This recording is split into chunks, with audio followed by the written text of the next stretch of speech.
This might be the greatest songwriting theft of all time. The song was voted the best British song of the past 25 years, but it was stolen. At least that's what this amateur Irish musician claims. Not only does he have evidence, but he has a heartbreaking story to go with it. The earliest version of Angels.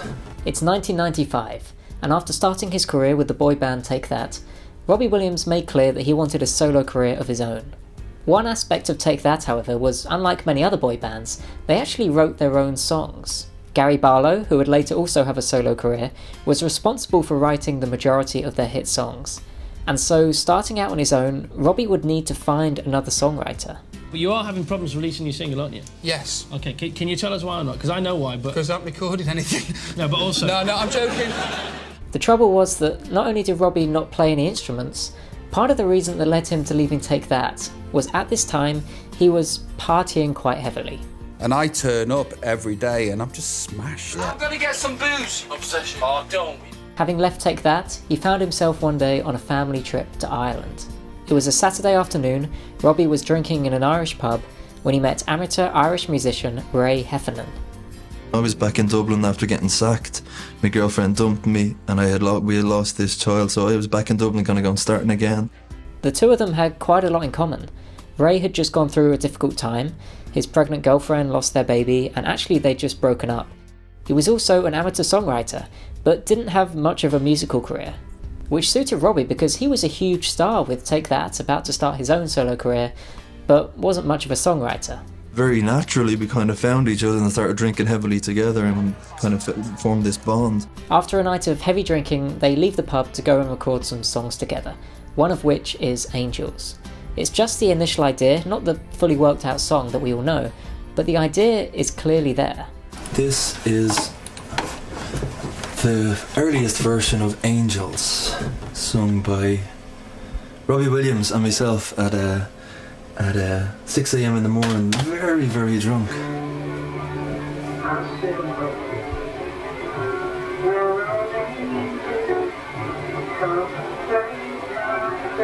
But who wrote the original song? This is where things get interesting, because they both claim that they wrote the song before they even met each other. How Angels came about was I was in my sister's back garden. So I sat down, I was like, right, I sit and wait. Does an angel contemplate my fate? And, you know, it took me an hour to write a couple of verses. Ray, however, offers a very different story. My pregnant girlfriend had a miscarriage.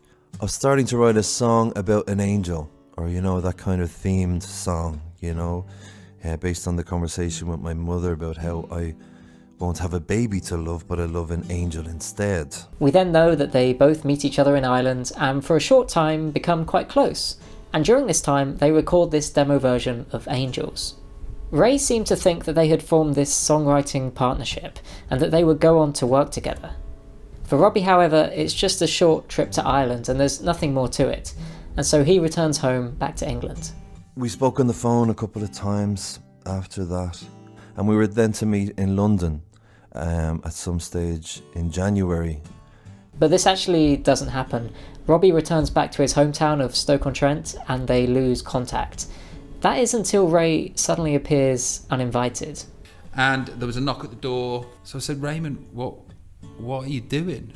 I thought you'd be pleased to see me. And I'm like, well, mate, you can't stay here. It's just weird that you're turning up out the blue.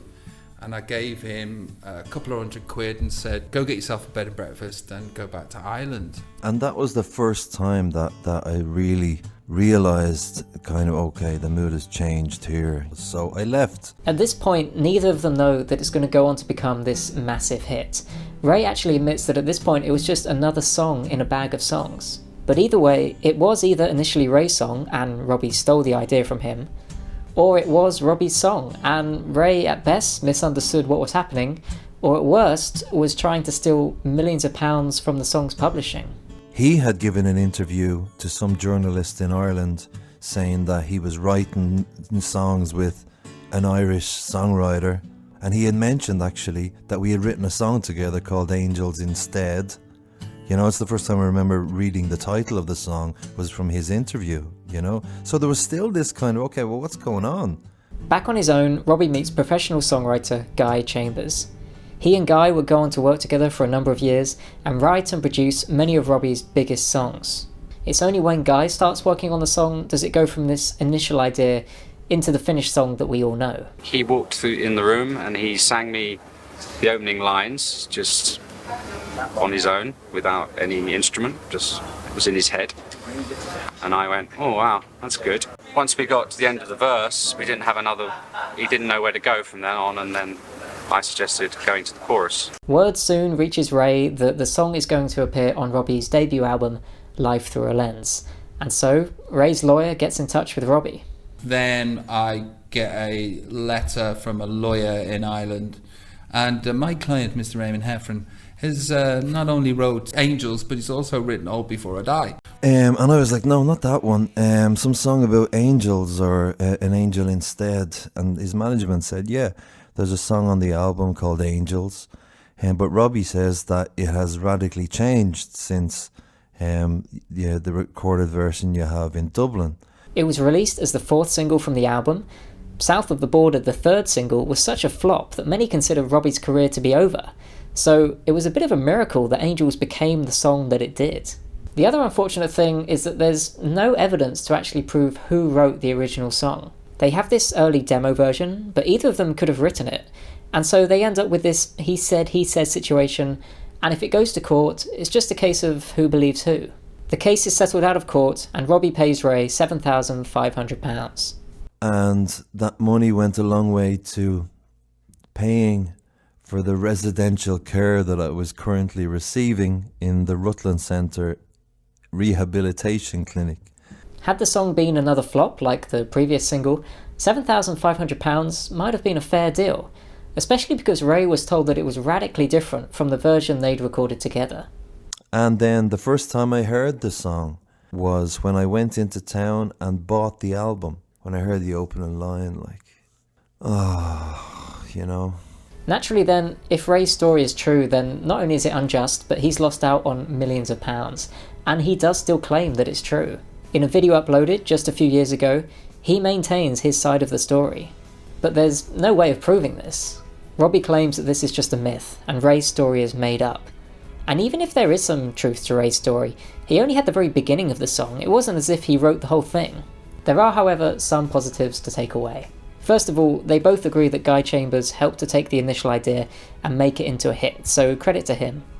Secondly, Robbie comes across really well in this interview, and he actually comments that Ray's other songs are actually quite good. Is he actually a good songwriter? Yeah, he's a good songwriter. Is he? So go check them out along with his original version of Angels. Thanks so much for watching. If you made it this far, please take a moment to subscribe.